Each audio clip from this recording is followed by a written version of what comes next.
Hello, my name is Patricia, and I'd like to read you a small excerpt from my book, A Greek Summer by Patricia Frew. Ashes to ashes. The familiar words droned over me as I picked up a handful of soil, kissed the single red rose, and dropped both onto the coffin lid. I felt empty. We had grieved together, Charles and I, when we knew he was dying. We faced his fears. I felt his pain, and part of me died as he breathed his last. But I remembered his words. "You're still young, my darling. You must go on living. Why don't you go to our lovely island and write that novel? You know, the one you've been threatening to write for years. And don't be afraid to love again. You have so much love to give." I heard the ewes call wordly to their lambs in a nearby meadow.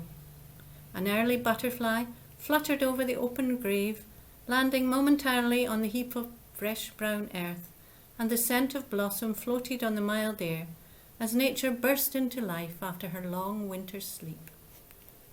Charles had loved spring. It was his favourite time of year.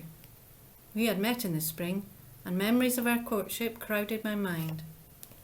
Walking hand in hand, ankle deep in bluebells in the wood, laughing together as we tried to avoid trampling on the fragile flowers, passionate kissing under the heavy pink blossom of the cherry trees, swimming in the freezing sea, running out blue and shivering and trying to dress under the towels, then giving up and falling naked into each other's arms. The memories shifted and focused in my head. It was fitting that he should be returned to Mother Nature on such a day, and I felt his liberation from suffering rise like a cloud from the grave.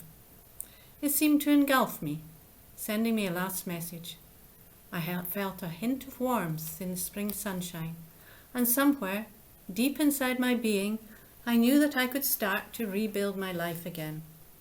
Our two strapping sons stood by my side, towering over me protectively.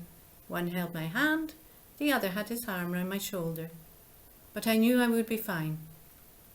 Oh yes, I would miss Charles dreadfully. My loving husband of almost 30 years. We had a good marriage. It had matured from crazy passion into a deep and special friendship. But now it was over. I straightened my shoulders from their hunch over the open grave, buttoned the jacket of my new black suit, and turned. The two boys, forever watchful, steeling myself from the many condolences would fly my way from well-meaning family and friends.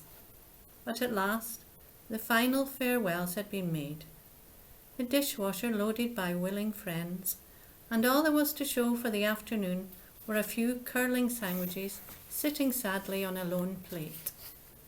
So, I had sold up and moved to this Greek island, this small chunk of rock in the Aegean Sea where Charles and I had spent so many happy times.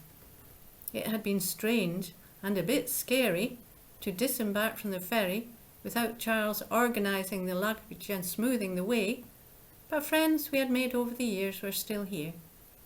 I mentally gritted my teeth, brushed up on my limited knowledge of the language, and found a new life, slowly but surely, starting to emerge from the ashes of the old, like the mythical phoenix.